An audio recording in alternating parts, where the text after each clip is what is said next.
The 85% increase in England over the last 10 years is only part of the story and claim that many more people go undiagnosed.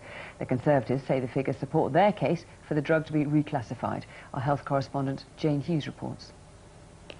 It's used by more people than any other illegal drug, and yet the link between cannabis and psychosis is increasingly hard to ignore.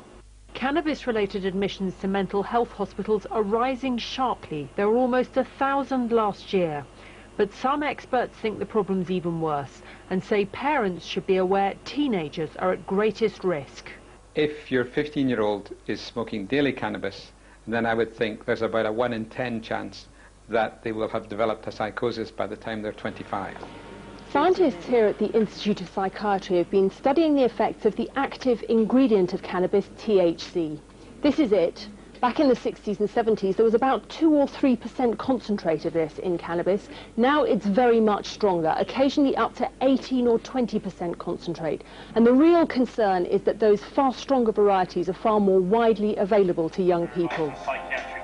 People like Jason Pegler, who believes cannabis triggered his manic depression.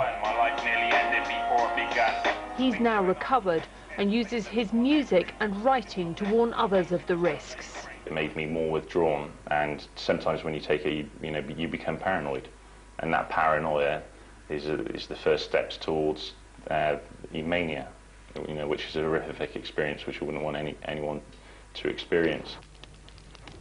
Cannabis was downgraded to a Class C drug 3 years ago. There are now growing calls for it to be reclassified. This causes harm. It is illegal.